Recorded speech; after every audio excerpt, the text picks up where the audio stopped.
자, 이어서 우리는 제 27강이 되겠습니다. 27강 교재 페이지 236쪽 16번 바닥 충격음 성능 등급이 되겠습니다.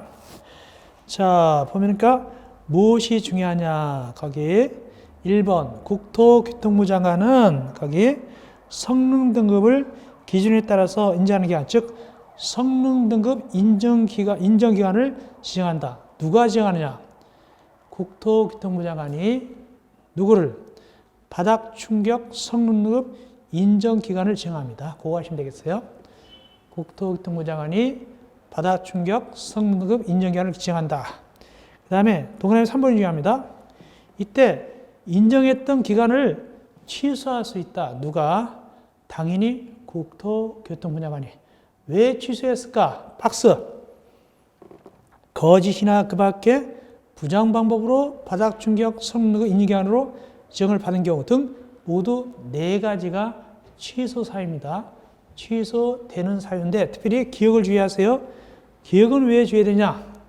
기억은 취소할 수 있다 아니라 취소하여야 합니다. 나머지는 취소할 수 있지만 기억은 거짓이나 그 밖에 부정한 방법으로 바닥 충격음 성능 인정기관으로 지정을 받은 경우 이건 취소하여야 합니다. 취소하여야 한다 하시면 되겠고요. 다음 가로 2번 인정 제품 인정 취소. 이건 인정 기간을 취소하는 것이 아니라 오히려 인정 기관이 인정 제품을 취소하는 거예요. 오히려 인정받은 기간, 즉 인정 기간이 성능을 매기는 인정 기간이 인정받은 제품을 갖다가 취소할 수 있어요. 이건 어떤 경우냐? 모두 4가지 취소할 수 있는데 특별히 여기도 동그라미 1번 거짓이나 그 밖에 부정한 방법으로 인정받으면 취소하여야 한다. 하여야 한다. 이렇게 됩니다. 그래서 국토교통부 장관은 인정기간을 취소하는 것이고 인정기간은 또 뭘 취소하는 것이고 인정제품을 취소하는 거예요. 그렇게 먹이사슬처럼 되어 있습니다. 다음 올라가서 17번 성능 등급 받았어요. 그러면 그 인정의 유효기간입니다. 유효기간은 인정을 받는 날부터 5년으로 한다. 유효기간은 인정을 받는 날부터 5년으로 한다. 5년으로 한다. 5년입니다. 5년으로 한다. 꼭 외워놓으세요. 이때 연장할 수 있어요. 연장이 되긴 되는데 그 몇 년을 초과할 수 없다. 거기 3년을 초과할 수는 없다. 5년이고 연장은 끝나기 전에 연장했는데 끝나기 전에 연장하는데 그것은 3년을 넘으면 안 된다. 3년을 초과할 수 없다. 5년 플러스 3년 꼭 외워놓으세요. 다음 에너지 전략형 친환경 주택 대상은 뭐냐? 1번 사업계획 승인받아 주택을 건설하는 것. 즉 공동주택인 경우는 30세대 이상이 원칙이 되겠죠. 사업계획 승인이니까 원칙적으로 30세대 이상, 예외적으로 50세대 이상일 때 에너지 전략형을 하게 되는데 근데 기술이 있어요. 어떤 기술을 이용하는가? 2번의 박스, 밑에 박스입니다. 기역, 니은, 디귿, 니을, 미음.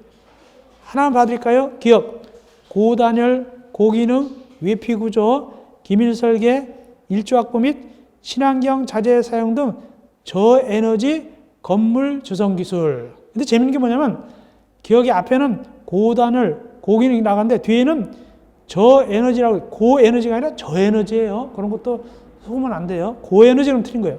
저에너지죠. 근데 니은에 보면은 고효율, 여론설비, 지어설비 및 고효율 환기설비 등 에너지 끝에는 고효율 설비 기술이에요. 위에서는 저에너지 건물 조성 기술이고 니은은 고효율 설비 기술이고 등등 이렇게 모두 미음까지 있죠. 반으면 되겠습니다. 검도하시면 되겠습니다. 그 다음에 건강친환주택. 건강친환주택은 대통령령으로 정하는 호수 이상이라고 하는데 도대체 몇 호 이상일까? 건강친환주택은 500세대 이상입니다. 500호 이상, 500세대 이상.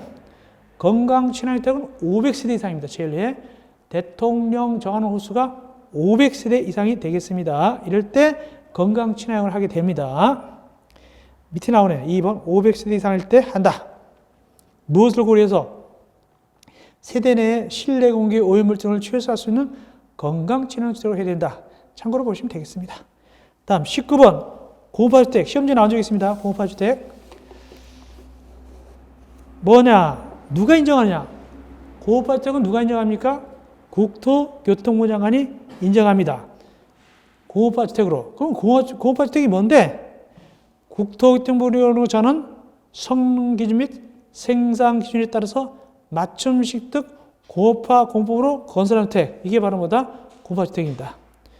자, 이때 국토교통부 장관이 인정하는데 유효기간 나왔어요. 유효기간 외워야 됩니다. 몇 년일까요? 유효기간은 고급화주택의 인정 공고일부터 5년을 한다. 5년을 한다. 5년입니다. 취소. 당연히 누가 취소할까요? 국토교통부 장관이 취소하는데 다만 동그라미 1번 올라가서 거짓이나 그 밖의 부정한 법 요거는 취소하여야 해요. 취소하여야 한다. 근데 하시면 됐고 다음 공동택 성능 등급의 표시 500세대 이상일 때 표시하는데 사업체가 어디다 표시하느냐? 거기 입자 모집 공고 입자 모집 공고에 표시합니다. 사업체가 500세대 이상일 때 공동택 성능 표시하는데 입주자 모집 공고에 표시하는데 그 내용 동그라미 1번, 2번, 3번, 4번으로 이거 봐놔야 되겠습니다. 경량 충격음, 중량 충격음, 화장실 소음, 경계 소음 등 소음 관련 등급. 니은 2번 리모델링에 대비한 가변성 및 수리 용이성 등 구조 관련 등급 등 모두 5가지를 보시면 되겠습니다. 이어서 장수명주택. 장수명택은 이미 장수명택 전국에 주관식으로 나온 적이 있습니다. 쉽게 장수명택. 주택이 오래 가는 거예요. 인증제도를 실시합니다. 누가 인증제도를 실시할까? 국토교통부 장관이 인증제도를 시행하게 되는데 인증은 몇 가지가 있느냐? 모두 4가지가 있습니다. 최우수 등급, 우수 등급, 양호 등급, 일반 등급. 이럴 때 몇천 세대 이상일 때 지을 때는 밑에 1,000세대 이상일 때는 최소 일반 등급 이상은 돼야 됩니다. 1,000세대 이상 지을 때는 최소 일반 등급 이상은 돼야 됩니다. 장수명 인증 등급 할 때 됐고요. 넘어가시고 규제 완화. 이렇게 장수명 주택을 짓게 되면 고생했어 하고 인센티브를 줍니다.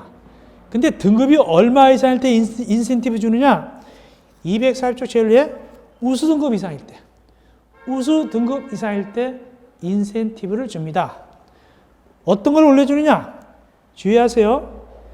건폐율, 용적률, 높이 제한을 완화할 수 있는데 건폐율, 용적률, 높이 제한을 완화할 수 있다고 되어 있어요. 그런데 밑에 실제 완화를 보니까 거기 건폐율과 용적률 완화가 나옵니다. 건폐율과 용적률 완화가 나오는데 왜 거기 규칙 22조는 지워버리세요? 거기 왜 규칙 22조는 지워버리세요? 그냥 거기 법 38조 7항만 남기고 규칙 22조는 없애버리세요. 규칙 22조는 없애버리고 법 38조 7항인데 즉 법에서는 주의하세요. 법에서는 건폐율, 용적률, 높이 제한을 완화한다 했는데 밑에 규정은 뭐라고 했죠? 시행령이라고 했죠? 시행령급인 규정에서는 미안하지만 높이 제한은 안 나와요. 높이 제한은 안 나와요. 누구만 나옵니까? 건폐율과 용적률만 나온다. 그런 뜻입니다. 그럼 얼마나 완화시키냐? 인센티브 주느냐? 100분의 115를 초과하지 않는 범위 내에서 완화한다. 100분의 115까지. 15% 올려준다는 얘기죠. 또 용적률도 똑같이. 용적률도 100분의 115까지. 그거 외우세요. 100분의 120이 아닙니다. 100분의 115입니다. 그리고 실제 높이 제한은 실제로는 완화 규정이 없어요. 없어요. 그거 주의하세요. 예. 그러니까 높이를 갖다가 100분의 115를 초과하지 않는 범위에서 완화한다면 틀린 거예요. 뭐만이다? 건폐율 용적률만입니다. 법에서는 건폐율, 용적률, 높이 제한을 집어넣었지만 실제는 높이 제한은 빠졌다. 그렇게 하시면 되겠습니다. 자, 여기까지 하고 이어서 제3장 주택의 공급 등 들어가겠습니다. 주택의 공급 등은 주로 투기를 막는 거예요. 투기 막는. 투기 과열지구, 분양가 상한제 있죠? 또 조정 대상 지역 같은 거. 최근에 시사성 있는 것들이 되겠습니다. 반드시 한두 문제 나오고 한두 문제 나옵니다. 반드시 한두 문제가 꼭 나옵니다. 왜? 투기 막는 거니까. 정책이 뭡니까? 투기를 막는 거 아니겠습니까? 그럼에도 불구하고 주택값이 너무 뛰어가지고 걱정이지만은, 자, 주택의 공급 봅시다. 사업체 등 의무. 주택을 짓는 사업체는 가르고 또는 가르고 복합 건물일 때는 무슨 법으로 의해서 짓죠? 보통 건축법이죠. 건축법에 의해서 복합 건물을 지을 때는, 이때 복합 건축물을 지을 때는 그 주택이 얼마 이상 들어있어야 되냐? 15조 1항 호수가 뭐냐면 사업계획 승인 대상, 즉 아파트 같은 경우는 30세대 이상 들어있다는 뜻입니다. 그래서 순수 주택을 짓는 사업체나 또는 건축법에 의해서 복합 건물 짓는 건축주는, 그리고 또 일괄 인수한 자, 즉 양수한 자는 뭐냐면 분양업자입니다. 분양업자는 복합 건물일 때는 주택이 몇 세대 이상 들어가야 되고 사업계획 승인 대상이니까 30세대 이상 들어야 되겠죠. 이런 친구들은 아무렇게 주택을 건설해서 공급하는 것이 아니라 밑에 규정에 따라서 주택을 건설하고 공급하라. 공급은 뭔데? 분양과 임대가 되겠습니다. 그리고 특별히 누구는 특혜를 주느냐? 국가유공자, 보훈보상 대상자, 장애인, 철거 소유택, 주택의 소유자 등등등은 모집 조건을 달리하여 별도로 공급할 수 있다. 특별히 공급할 수 있다. 특별히 공급. 첫째, 기업. 사업체는 입자 모집을 하려면 입자 모집 승인을 받아야 돼. 입자 모집 공고 승인을 받아야 됩니다. 누구한테? 입자 모집 공고 승인을 받아야 된다. 누구한테? 시장, 군수, 구청장한테. 다만 복리설은 승인받는 것이 아니라 신고입니다. 그리고 공공주택 사업자, 뭐 국가라든가 LH공사 등등은 굳이 승인받을 필요가 없습니다. 괄호 열고 공공주택 사업자는 제외한다. 이렇게 되어 있죠. 두 번째, 사업체가 주택을 건설 공부할 때는 A. 국토교통부로 하는 입주 시기, 입자 모집 시기, 조건, 방법 등등을 갖다가 국토교통부령을 정하는 바에 따라서 해야 됩니다. 이게 뭐냐면은 입자 언제 모집하느냐, 또 입주금 돈 받는 거 어떻게 받느냐 등등 절차 이런 것들은 어디서 정하느냐? A. 국토교통부 령입니다.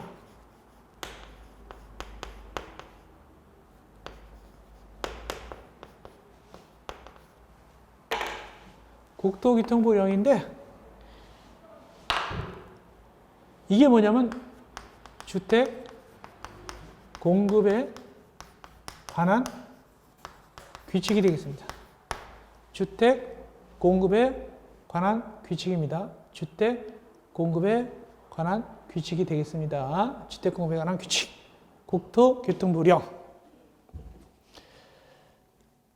그것이 국토교통부령이 뭐라고요? 주택 공급에 관한 규칙입니다. 거기에서 한다는 뜻입니다. 또 B번, 국토교통부령이 정하는 바에 따라 이것도 역시 주택 공급에 관한 규칙에 따라서 벽지, 바닥재, 주방용구, 조명등 빼놓고 나머지는 입자가 선택한다. 옵션제다. 나머지는 옵션제다. 그런 뜻입니다. 다음, 동그라미 2번. 주택을 공급하는 자는 공급받는 자는 국토교통부령이 정하는 입자 자격 등등 이것 역시 주택 공급에 관한 규칙에 따라서 해야 돼요. 1순위, 2순위 있죠? 뭐 청약 통장 들은 거 이런 거 다 거기 맞게 해야 된다는 뜻입니다. 그 정도 하면 됩니다. 넘어갑시다. 마감자재 목록표 제출. 올라가서 사업체가 시장 등의 입자 모집 승인을 받으려면 찍어야 돼요. 영상물을 찍어야 돼요. 그래서 그 견본택, 모델하우스입니다. 견본택을 찍은 영상물하고 또는 마감자재 목록표, 모델하우스, 견본택 마감자재 목록표를 갖다가 제출해야 돼요. 그래서 마감자재 목록표하고 견본택 그 쭉 찍은 거 있죠? 여기 견본택은 모델하우스입니다. 그걸 갖다가 승인권자 제출해야만이 입자 모집 공고 승인을 받을 수가 있어요. 자, 정보 제공.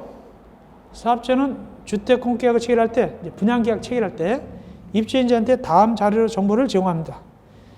1번, 견본택에 사용된 마감자료 목록표. 2번, 공동택의 발코니 세대 간 경계벽에 피난구를 설치하거나 경계벽을 경량구조로 건설한 경우 그에 관한 정보. 그러니까 아까 얘기해서 3층 이상일 때 한다고 그랬죠? 3층 이상일 때 그런 정보, 그 경계벽 얇게 한 거, 이런 걸 알려줘야 돼요. 다만 입주자 모집 공고에 이미 표시했으면 안 알려도 괜찮습니다. 세 번째, 목록표 보관. 이거 시험지 많이 나왔습니다.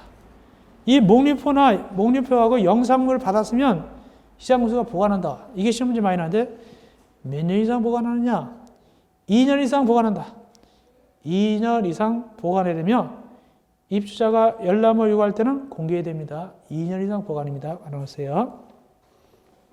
다음, 마감자재 변경. 이것도 나왔습니다. 뭐냐? 견본주택에 쓸 때는 마감자재를 좋은 거 썼어요. 모델하고 썼어요. 근데 그 마감자재를 생산한 회사가 망해버렸어요. 그럼 그 마감자재를 못 받는 거예요. 실제 아파트 받을 때는, 아파트 지을 때는 다른 걸로 지었거든요. 그럴 때는 다른 걸로 짓는다고, 어떻게 한다? 2번, 입주 예정자에게 알려줘야 돼요. 근데 다른 거 지을 때 질이 나쁜 거 지으면 안 돼요. 동그라 1번. 당초의 마감자재와 같은 질 이상, 요거 많이 나요. 당초의 마감자재와 같은 질 이상으로 줘야 돼요. 싼 거 막 엉망으로 지면 안 돼요. 그런 얘기입니다. 다른, 그 회사가 망했다고 그래서 다른 회사 거 쓴다 하더라도 그렇습니다. 그 다음에 다섯 번째, 표시 또는 광고 사본 제출. 과대 광고를 막기 위해서 그 광고 사본을 제출해야 돼요. 이렇게 광고했습니다라고 누구한테 제출하냐? 시장, 군수, 군수장한테 제출합니다. 그러면 시장, 군수청장은 요걸 갖다가 얼마 보관하느냐? 꼭 외우세요. 사용 검사가 있은 날부터 2년 이상 보관해야 되고 2년 이상 보관해야 되고 입주자가 열람 요구할 때는 공개하여야 한다. 2년 이상 보관. 요거 하시기 바랍니다. 됐고. 그 다음에 올라가서 사업체는 언제까지 광고 사본을 제출하느냐? 주택 공급계약 체결 기간의 시작일부터 30일 내, 분양계약 체결일부터 분양계약 체결하는 시작일부터 30일 내 시장, 군수, 구청장에 제출해야 합니다. 주택 공급계약 체결 기간의 시작일부터 30일 내 시장 등에게 제출해야 된다. 이 광고 4번 어떻게 광고했다고 과대 광고 막으려는 겁니다. 이어서 3번 저당권 등의 설정 대안. 이것도 많이 나왔습니다. 아주 전통적인 문제입니다. 최근에는 중개사도 많이 나왔고요. 우리도 많이 나옵니다. 이게 뭐냐?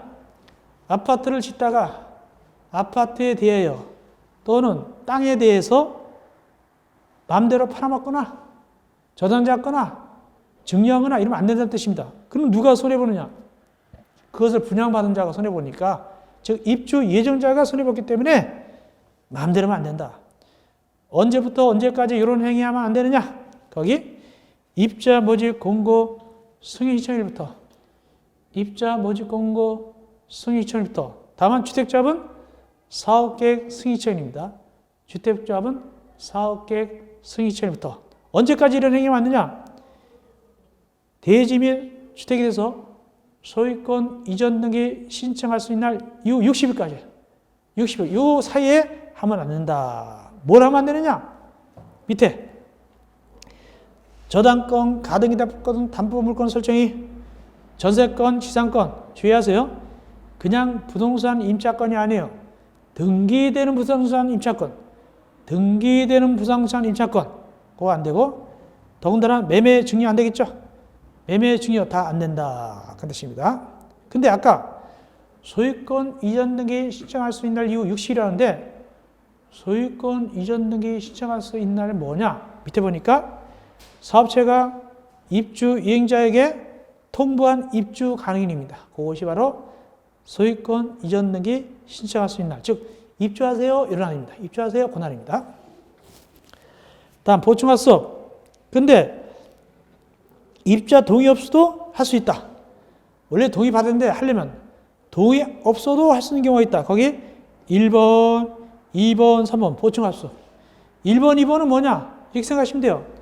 우리가 아파트 분양받을 때 중도금 전액 융자해줍니다. 이런 거 있죠.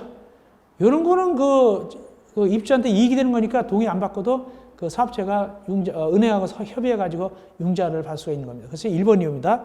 주택 지을 때하고 입주금 이걸 갖다가 융자해 주는 거 이런 거는 괜찮다. 보통 우리가 뭐 중도금, 전액융자, 잔금 융자입니다 이런 거 있죠. 이런 거. 이럴 때는 어쩔 수 없어. 이럴 때는 은행에서 저당 잡을 거 아닙니까? 그럼 괜찮다. 세 번째, 밑에 세 번째. 사업체가 망하게 생겼다. 사업체가 망해버린 게 나아요? 다른 회사가 인수하는 게 나아요? 인수하는 게 낫죠. 그래서 사업체가 파산 등등 해가지고 사업을 할 수 없어서 다른 사업체가 빙의될 때, 다른 사업체가, 다른 건설회사가 인수할 때, 그것은 예외적으로 저당 같은 거 해도 되는 경우가 있다. 그 뜻입니다. 그것이 3번이 되겠습니다.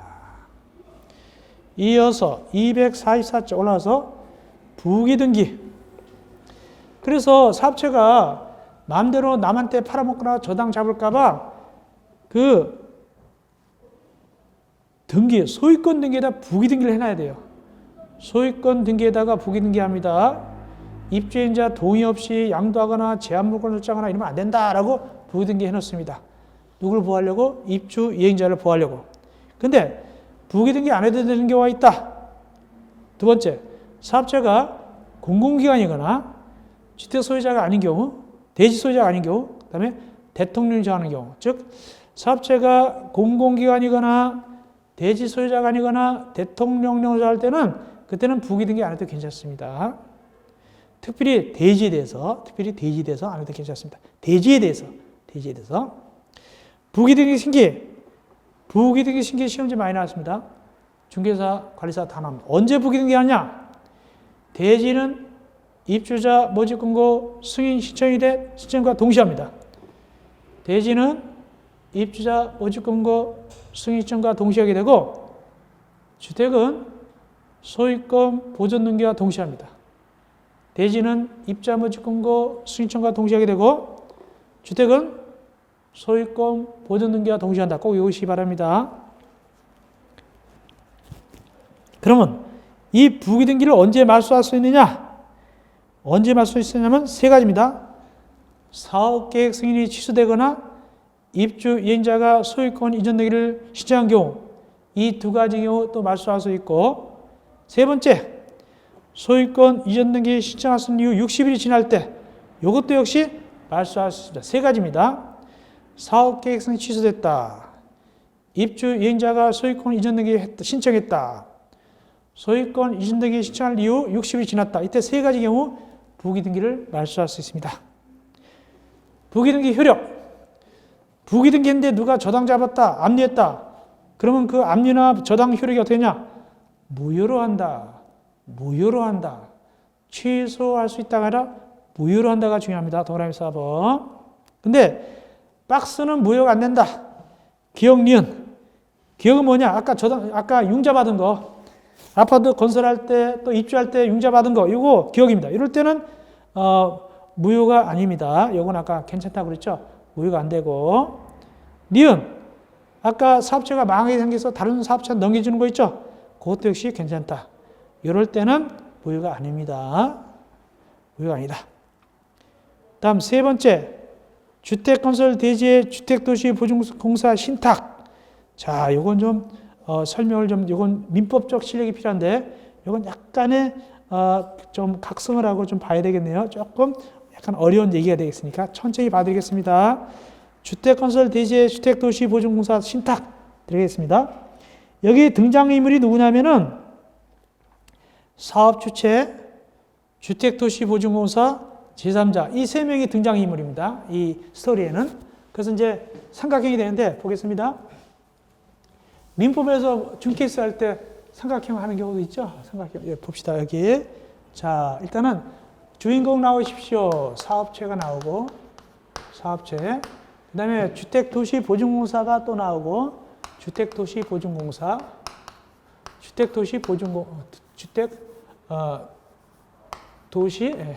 보증공사. 네, 그리고 이제 조연이 누구냐면, 조연이 누구냐면 제3자가 조연이에요. 제3자가 여기 딱 조연입니다. 제3자 이렇게 있어요. 이렇게 세 명이 등장해요. 자, 일단 누가 주택 건설을 하냐? 사업체가 이렇게 주택을 건설합니다. 이렇게 주택을 짓고 있어요. 근데 분양이 안 되는 거예요. 주택은 짓는데 분양이 안 된대요. 왜 안 되냐? 왜 분양이 되냐면 사람들이 보니까 이 사업체가 좀 못 믿겠어요. 부도네가스처럼 생겼어요. 이 사업체가 약해요. 재정이 약해요.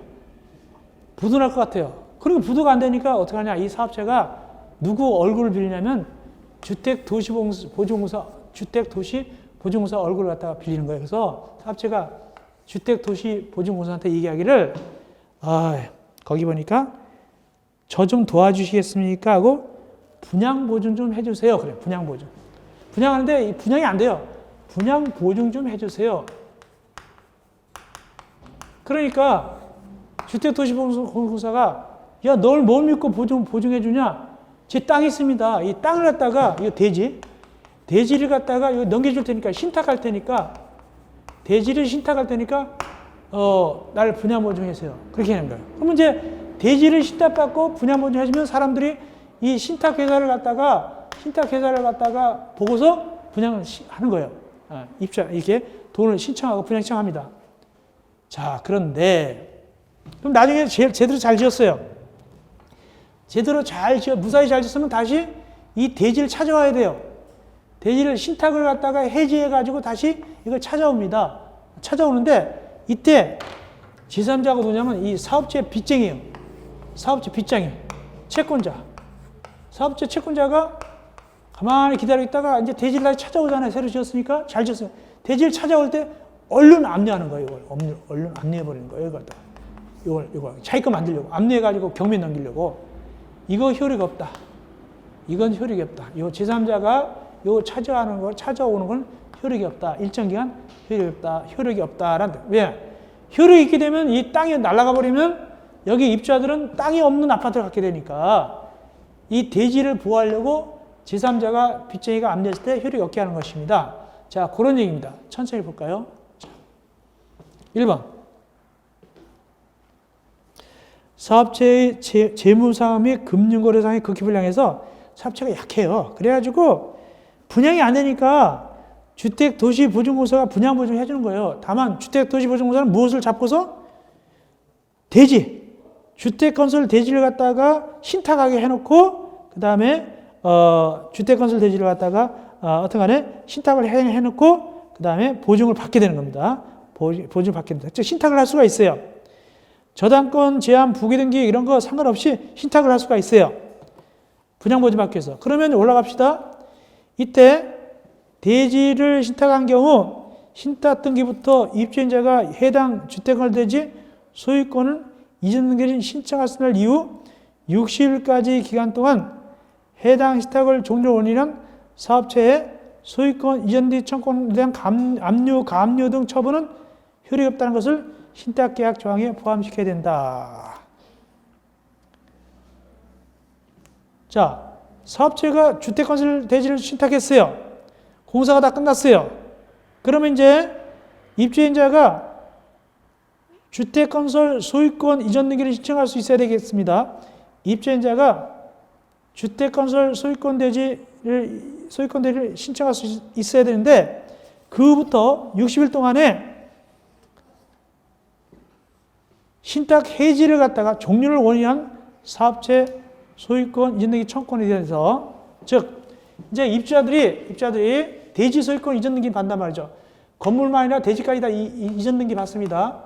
이전 등기 받는데 그날부터 며칠 동안 그날부터 60일 동안 받아야 되는데 60일 동안에 받게 되는데 중간에 제3자가 대지를 딱 낚아챘단 말이죠. 그러면 대지를 이 입주인자가 받을 수가 없어요. 이거 대지 소유권을 갖다가 낚아채니까 신탁 종료를 원인으로 해서 이 대지가 넘어가야 되는데 넘어오는 중간에 딱 낚아채버리면은 이 대지가 안 나오니까 입주자들이 이걸 갖다가 분양 등기 받을 수가 없어요. 입주인자들이 대지에 대해서 소유권 등기 받을 수가 없기 때문에 이 기간 동안에는 채권자가 신탁을 종료를 원인한 대지에 대한 소유권 이전 등기를 다시 돌려가는 걸 압류, 가압류 같은 걸 할 수 없다. 그 뜻입니다. 아까 내용 같은 거예요. 같은 취지입니다. 그래서 동그라서 한번 이렇게 입주인자가 해당 주택건설 대지 소유권 이전을 신청할 수 있는 이후 60일까지 기간, 이 기간 동안에 신탁의 종리를 원인으로 하는 사업체 소유권 이전 등 청권 다시 회수하는 거 이걸 갖다가 이 기간 동안에 거기 압류, 감류 등 목적으로 했다. 압류, 감류가 됐다는 얘기입니다. 그때는 그 효력은 인정한다, 인정하지 않는다? 인정하지 않는다. 압류를 인정. 그래야만이 이렇게 순탄하게 대지가 원래 다시 회복되게 돼 있죠. 그럼으로써 입주인자를 보호한다. 그런 취지를 아시면 되겠습니다. 어쨌든 제가 설명드린 것을 여러분들 입장에서는 한 60% 정도만 이해하면 돼요. 어떤 취지다면 아시면 되겠습니다. 본인도 이해하면 돼요. 어쨌든 기억할 것은 60일, 언제부터 언제까지? 소유권 이전 등의 신청할 수 있는 이후 60일 기간 동안, 이 기간 동안에 제3자가 압류 같은 거 했다. 그때는 뭐가 된다? 무효다. 무효다. 이렇게 되겠습니다. 예, 됐고요. 그 다음 네 번째, 주택공급지소 교란행위 금지. 이것도 시험 문제 많이 나왔습니다. 이것도 시험 문제 많이 나왔다. 아까는 사업체가 건설회사에 대한 얘기인데 이건 반대로 일반 사람들이 아파트 분양받으려고 거짓으로 받는 거예요. 일반 사람들이. 누구든지 일반 국민들이 말이죠. 이 법에 따라 건설 공급되는 주택을 공급받거나 공급받게 하기 위해서 다음에 어느 한 증서나 지위를 갖다가 양도 팔아먹거나 양수 사들이거나 알선 중개하거나 양도 양수 이를 위해서 광고 다 걸려요. 팔아먹어도 걸리고 사도 걸리고 중개하는 것도 걸리고 광고하는 것도 걸려요. 다만 가르고 양도 양수에 있어서 가르고 매매도 걸려요. 증여도 걸려요. 근데 뭐는 안 걸리냐? 그거 주의하세요. 상속 저당은 안 걸린다. 상속 저당은 안 걸린다. 상속 저당은 안 걸립니다. 상속 저당은 안 걸린다. 이거 주의하세요. 상속 저당은 안 걸린다.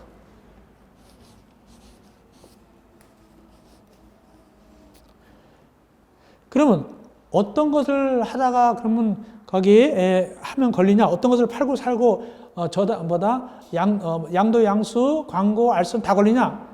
거기 밑에 크게 네 가지. 이거 걸린다는 뜻입니다. 1번이면 주택조합원 지위입니다. 주택조합 설립 등에 따라 주택을 공부하는 지위. 이게 주택조합원 지위. 두 번째, 주택 상환사채 걸립니다. 세 번째, 입주자 저축증서 통장, 청약통장 사고 팔면 걸립니다.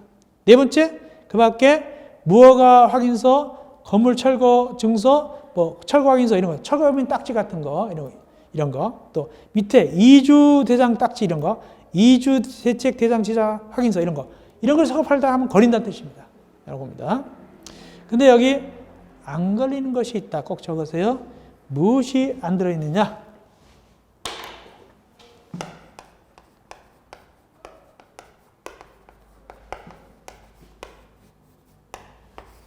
여기 명단에 국민주택 채권 없습니다. 이거 시험 문제 나왔어요. 여기 주택상환사채는 명단에 들어있어요. 명단에 들어있지만 국민주택 채권은 명단에 들어있지 않다. 국민주택 채권은 명단에 들어있지 않습니다. 명단에 들어있지 않다. 이렇게 하시기 바랍니다. 국민주택 채권은 명단에 들어있지 않다. 예, 넘어갑시다. 그 다음에 위반 시효력 230조. 걸리면 이렇게 통장 팔아먹다 걸리면 그 뜻입니다. 걸리면 국토교통부 장관하고 사업체는 그 주택 공급을 신청할 수 있는 지위를 무효로 하거나 체결된 공급계약을 취소할 수 있다. 이렇게 외우세요. 지위는 무효, 계약은 취소입니다. 지위는 무효, 계약은 취소지 지위가 취소, 계약은 무효가 아닙니다. 주의하세요. 지위는 무효, 계약은 취소할 수 있다. 됐고, 취득의제, 동그라미 2번입니다. 이건 뭔 소리냐면은 사업체가 위반자한테 돈을 주면 일정한 돈을 지급하면 지급한 날에 그 주택의 물건이 사업체한테 넘어버려요. 그리고 이런 겁니다. 사업체가 만약에 301동의 친구가 통장 사가지고 이게 분양받은 친구예요. 나중에 알았어요. 그러면 사업체가 301을 충당해가지고 야, 너 분양받을 때 돈 이만큼 들어갔지? 돈 줘버려. 돈 주면 그 301호 소유권이 다시 사업체한테 다시 와버리는 거예요. 법률 규정에 의해서. 그럼 돈을 얼마나 주면 되느냐? 거기에 다시 뺏어. 왜 위반했으니까 뺏어오려면 얼마 주느냐? 거기 박스 안에 기억 니은, 디귿을 다 합쳐요. 기역, 니은, 디귿을 합한 금액에서 감가상각비를 빼요. 그 돈을 주면 그 돈을 주자마자 법률의 규정에 의해서 지급한 날에 주택을 취득하는 거예요. 사업체가 등기 안 받아도. 그러니까 혹시 등기가 이 위반자 앞으로 돼 있다 하더라도 등기를 넘겨받지 않아도 사업체가 돈만 주면은 그 물건이 사업체에 넘어버리는 거예요. 그러면 이런 현상이 날 수도 있어요. 위반자가 현재 등기해놓고 들어있잖아요. 집에 살고 있잖아요. 그러면 이 위반자가 등기가 내 앞으로 됐으면 내 거다라고 주장할 수 있냐? 주장할 수 있다 없다? 없어요. 등기는 공신력이 없잖아요. 등기는 추정력밖에 없잖아요. 등기는 부동산 등기는 추정력밖에 없잖아요. 추정력이라는 것은 반대 증거가 들이대면 뒤집혀 버리잖아요. 여기 법률의 규정에서 본다가 추정보다 더 세잖아요. 취득한 걸로 본다라고 되어 있잖아요. 추정보다 더 세죠. 그러므로 사업체가 돼버리는 거예요. 돈만 주면. 동원에서 3번 퇴거 명령입니다. 그러면 퇴거 명령입니다.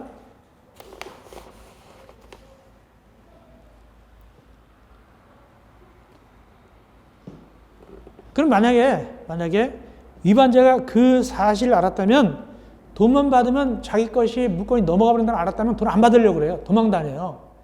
이렇게 도망 다니거나 또 이게 전매돼 가지고 누가 지금 이 권리를 갖고 있는지도 모르는 경우도 있어요. 그럴 때는 이 사업체가 어떻게 하느냐? 돈을 주려면 누구한테 줄 수 없잖아요. 돈을 주긴 줘야 된다. 이때는 공탁합니다. 공탁.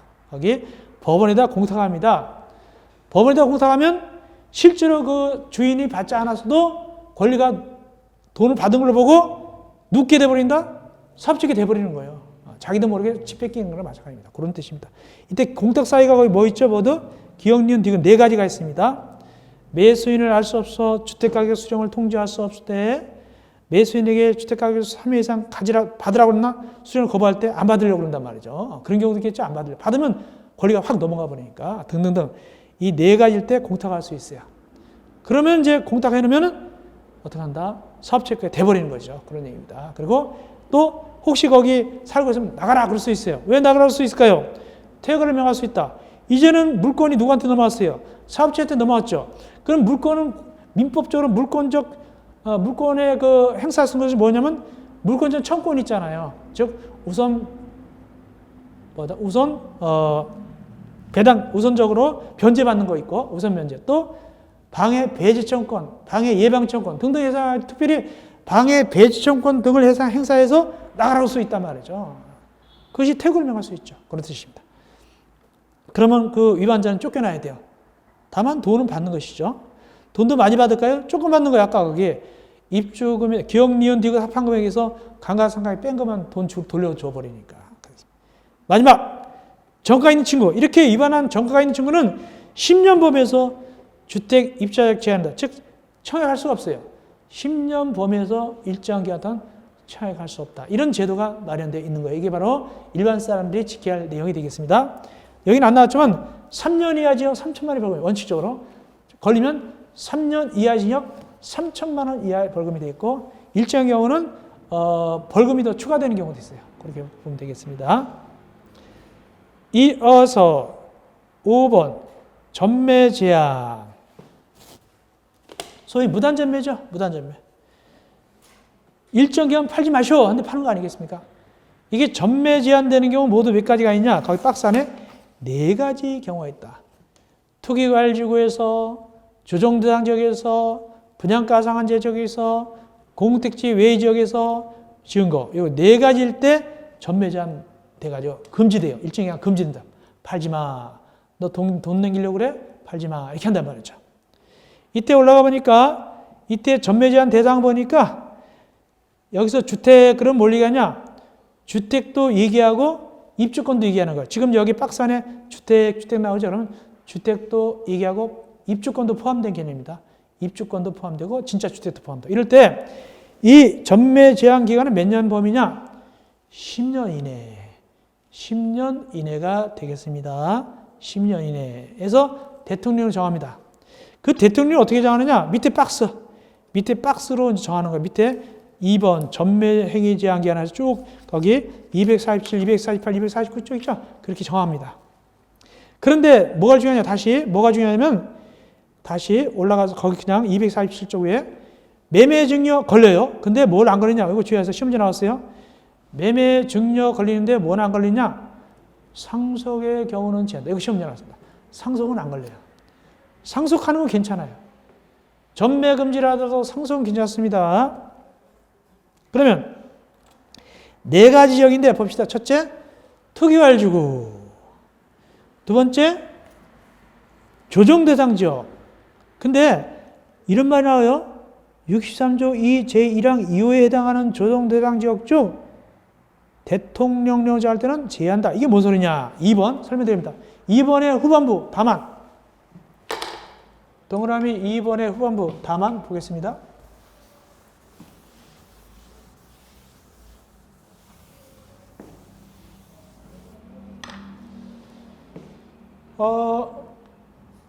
조정대상 지역 있잖아요.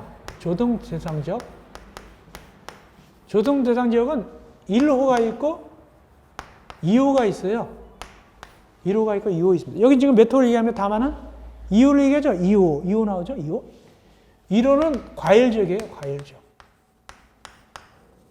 2호는 위축 지역이에요. 위축 지역. 그러니까 조정대상 지역은 투기과일지역은 무조건 다 과일된대요. 투기과일됐으니까.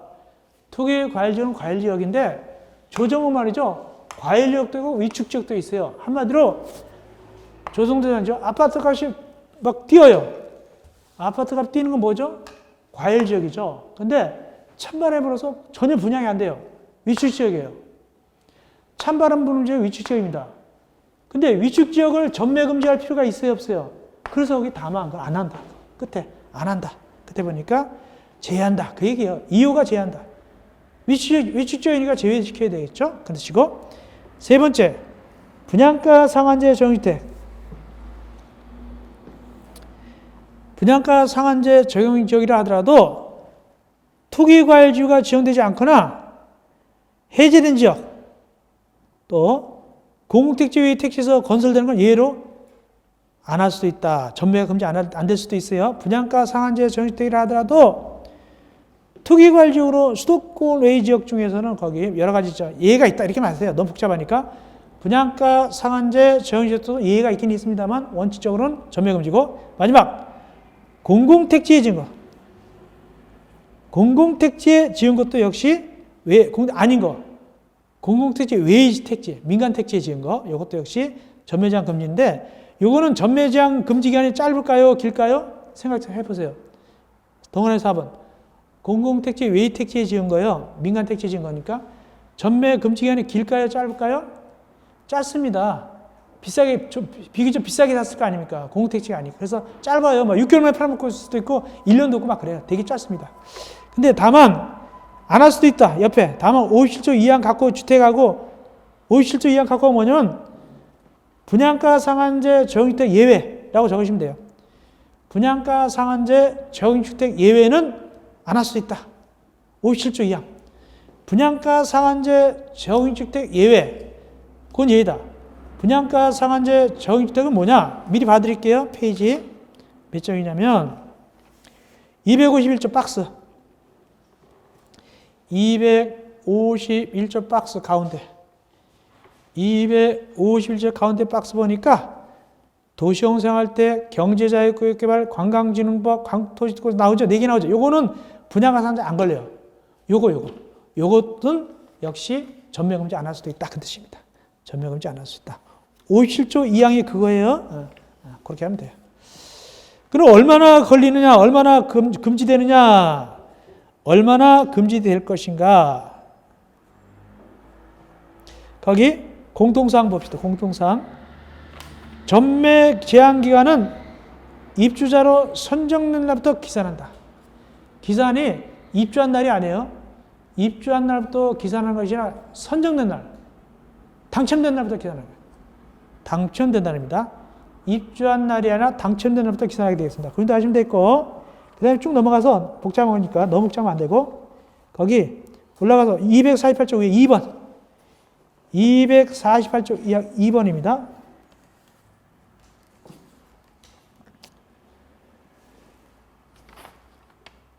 거기 투기과일지구는 건설되는 주택의 입자로 선된 주인은 투기과일지구에서 주택의 입자로 선된 주인은 몇 년을 갖다가 금지됩니까? 소유권 이전되기까지 금지된다. 아파트 다 짓고 소유권 이전되기 할 때까지 못 팔아먹는다는 뜻입니다. 다음은 가로 열고 64조 1항 3호는 제외한다. 이게 뭐냐면 분양가 상한제. 분양가 상한제는 따로 하니까 분양가 상한제 제외합니다. 거기 가로 열고 64조 1항 3호가 아까 박스 안에 3번이에요. 분양가 상한제. 분양가 상한제 제외하고 순수한 투기과일지구는 소유권 이전등기 할 때까지 못 팔아먹어요. 다만 그 기한은 5년을 초과할 때는 5년을 한다. 이게 뭔 소리인가? 설명드릴게요. 그러면 분양가 상한제가 아닌 순수한 투기과일지구에서는 소유권 자기 걸로 한번 팔아먹을 수가 있어요. 아파트 다 짓고 소유권 넘길 거 아닙니까? 잔금 치르면은 팔아먹을 수 있는데 근데 5년 왜 나왔느냐? 이런 뜻이에요. 보통 아파트는 몇 년 정도면 짓냐면 2, 3년이면 짓거든요. 2, 3년이면 잔금 치르고 소유권 자기가 하고 팔아먹을 수 있잖아요. 근데 재수없게 그 아파트에 부도가 났어요.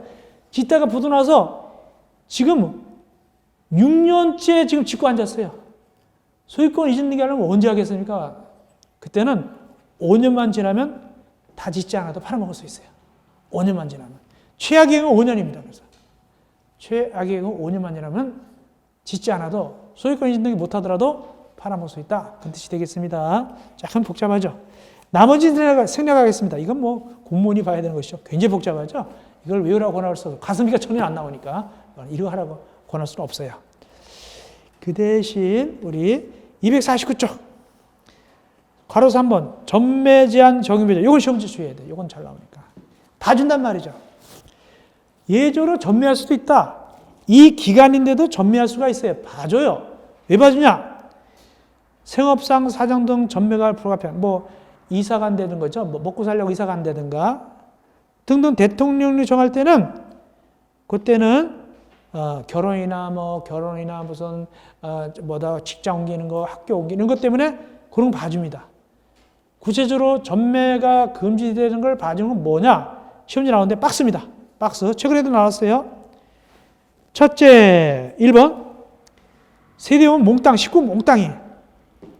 식구 몽땅 이사 가야 돼요. 세대원 전부가 근무 또는 생업상 사정이나 질병치료, 취약, 결혼해서 전부가 이사 가야 돼요. 어디로 이사 가냐? 포인트가 뭐냐? 다른 광역시. 다른. 같은이 아니에요. 다른 광역시. 같은이 아니라 다른. 그것이 핵심입니다. 다른 광역시. 다만 수도권은 필요 없어요. 수도권은 안 돼요. 수도권은 달라도 안 됩니다. 수도권은요, 거기가 거기니까 안 됩니다. 수도권 이전은 제한다. 수도권은 안 봐줍니다. 상속해가지고 이사 갈 때도 괜찮아요. 봐줘요. 상속해서 전원 이사 갈 때도 봐주고. 세 번째, 외국 나가는 거예요. 출장 나가는 거나 파견 나가는 거. 출장에 파견 나가는 거. 해외로 이주하거나 요거. 2년 중요합니다. 2년 요거 나왔어요. 2년 이상 해외 처리할 때. 또 슬픈 얘기지만 이혼할 때 배우자한테 남겨주는 거. 소위 말해서 이혼할 때는 재산분할 청구권 있죠. 또 합의 이혼할 때는 합의할 거 아닙니까? 이를 넘겨주는 거. 그건 괜찮아요. 그 다음에 다섯 번째 뭐냐? 주거용 건축물을 갖다가 수용당했어요. 주거용 건축물이 수용당했단 말이죠. 주거용 건축물이 수용당하면은 대타로 받을 거 아닙니까? 대타로 2주 대체형 주택을 공급받았다. 이럴 경우. 대타로 2주 대체형 주택을 공급받은 경우. 이건 괜찮아요. 자기 집 뺏기고 이거 새로 받은 경우입니다. 공익사업을 위해서 넘어갑시다. 괜찮고. 그 다음에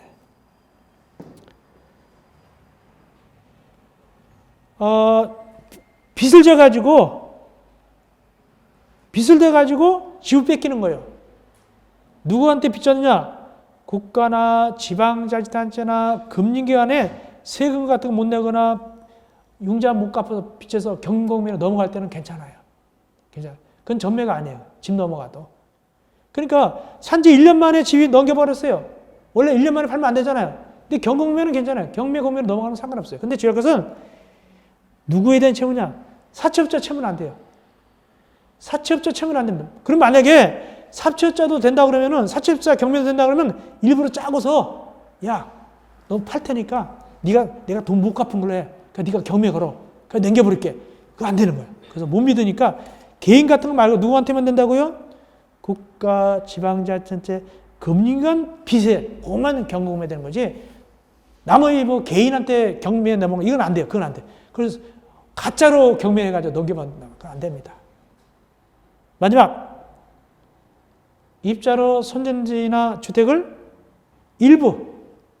일부를 배우자한테 증여하는 경우. 오늘 생일이지 하고 야 분양권 일부 줄게 이렇게 하는 거 일부 배우자 증여 이것도 괜찮아요. 네, 일부가 좀 문제가 있는데 일부가 괜찮아. 선물 주는 거 괜찮아요. 증여 세금 되겠지만. 자, 그 다음에 4번 이렇게 중간에 전매할 때는 누가 사느냐? 일반 사람한테 팔면 안 돼요. 돈 받아먹고. 일반 사람한테 피 받고 팔면 안 되고 거기 한국토익대공사가 거기 분양가 상한제 정유택 분양가 상한제 정유택을 갖다가 전매할 때는 부득이하게 전매할 때는 한국 LH공사가 우선 살 수 있어요. LH공사가 우선 살 수 있습니다. 이걸 사버릴 수 있습니다. 그러니까 한마디로 큰 돈 못 버는 거예요. 전매하려 큰 돈. 이건 거의 다 돈 들어가 그대로 팔게 더 못 받게 되겠죠. LH공사가 살 수 있습니다. 부기등기 분양가 상한제하고 공급택지 3번, 4번 1번, 2번 빼고 1번은 뭐냐면 아까 1번 뭐였죠? 토기가지고 2번은 조정대상지역 1번, 2번은 부기등기 안 해요. 3번, 4번만 부기등기합니다. 뭐라고? 주택의 소유권을 제3자에게 이전할 수 없다라고 부기등기 하는 거예요. 다음 6번 효과 봅시다. 취득의제 마음대로 전매했다 걸렸어요. 마음대로 전매하다 걸리면 사업체가 돈을 줘요. 너 입주금 낸 거 있죠? 그거 그대로 돌려줍니다. 그러면 돈을 준 날에 아까처럼 사업체가 입주자로 손전지위를 취득한 거예요. 입주권 취득해버려요. 입주권이 다시 또 사업체에 넘어버려요. 입자가 부정했다. 그러면은 그 돈을 주자마자 사업체가 다시 입주권을 획득하는 거예요. 돈을 주면 그 돈을 많이 줬을까요? 조금 줬을까요? 순수한 돈밖에 안 줬겠죠. 그 돈 주면. 그럼 다시 회수하는 거예요. 그 다음에 동그라미 2번 위 이를 위반한 자의 10년 범위에서 입자가 재현한다. 즉 전매금지 위반하면 10년 동안 청약 못해요. 10년 이내 범위에서 10년도 있고 몇 년도 있겠죠. 10년 이내 범위에서 청약 못한다. 그 뜻이고 전가 있으니까. 포상금 지급 전매하는 걸 누가 찔렀으면 그 사람 포상금 받아요. 내부 고발자. 1,000만 원 이하예요. 1,000만 원 이하. 근데 항상 받는 것도 아니에요. 그게 이미 수사에 착수했거나 또 이게 입증이 안 되면 못 받아요. 괜히 돈 받으려고 잘못 찔러놓으면 자기만 골치 아파요. 하여튼간에 포상금 지급할 수 있다. 이거 찔른 사람 전매하는 거 주로 아는 사람 찔리겠죠. 1,000만 원 이하 포상금 해줍니다. 이거. 자 여기까지 전매에 대해서 했습니다. 자 그러면 이제 28강에서는 주택의 분양가격 제한, 분양가 상한제 얘기하는 거예요. 분양가 상한제 등등등 나가면 되겠네요.